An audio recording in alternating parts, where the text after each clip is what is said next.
Hello students, today I am telling about the 3rd standard English worksheet number 12, sports and games. There are two types of games. One is indoor games, ಒಳಾಂಗಣ ಆಟಗಳು, and second one is outdoor games,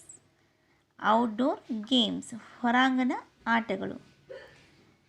First one is indoor games. ಮನೆಯ ಒಳಗಡೆ ಮಕ್ಕಳೇ, ಮನೆಯ ಒಳಗಡೆ ಅಂದರೆ ಒಳಗೆ, ಮನೆಯ ಒಳಗಡೆ ಒಂದು ಆಟ ಆಡುವ ಒಂದು ಆಟಗಳಿಗೆ ಏನಂತ ಕರಿತೀವಿ ನಾವು?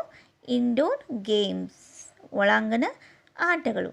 ಹಾಗಾದರೆ ನಾವು ಇಂದು ಇಂಡೋರ್ ಗೇಮ್ಸ್, ಒಳಾಂಗಣ ಆಟಗಳು ಯಾವ್ಯಾವ ನೋಡೋಣ. ಹಾಗಾದರೆ first one is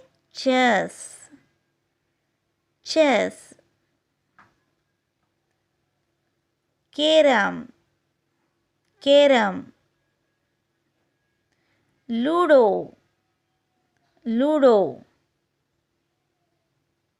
doll house,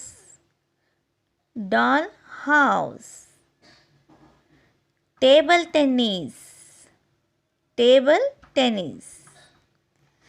snakes and ladders,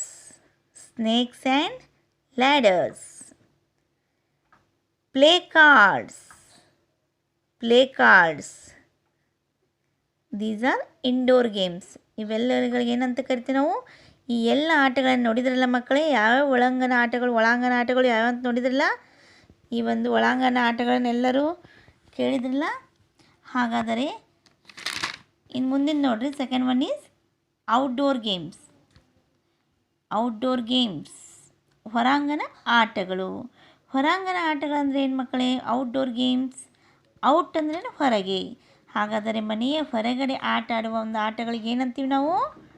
ಹೊರಾಂಗಣ ಆಟಗಳು, ಔಟ್ಡೋರ್ ಗೇಮ್ಸ್. ಹಾಗಾದರೆ ಔಟ್ಡೋರ್ ಗೇಮ್ಸ್ ಯಾವ ನೋಡೋಣ. First one is cricket. ಯಾವುದು? ಕ್ರಿಕೆಟ್. ಹಾಕಿ,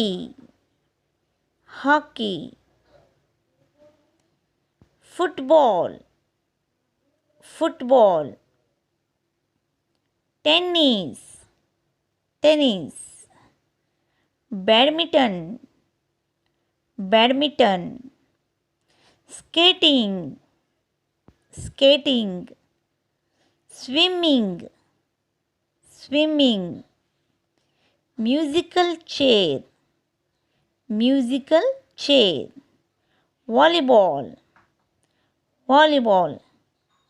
ಕಬಡ್ಡಿ. ಇವೆಲ್ಲ ಯಾವ ಗೇಮ್ಸ್ ಮಕ್ಕಳೇ? ಔಟ್ಡೋರ್ ಗೇಮ್ಸ್, ಹೊರಾಂಗಣ ಆಟಗಳು. ಇಂದು ಹಾಗಾದರೆ ನೀವು ಇಂಡೋರ್ ಗೇಮ್ಸ್ ಹಾಗೂ ಔಟ್ಡೋರ್ ಗೇಮ್ಸ್, ಒಳಾಂಗಣ ಆಟಗಳು ಹಾಗೂ ಹೊರಾಂಗಣ ಆಟಗಳ ಬಗ್ಗೆ ಯಾವ ಆಟಗಳು ಅಂತ ತಿಳಿದ್ರಲ್ಲ ಮಕ್ಕಳೇ.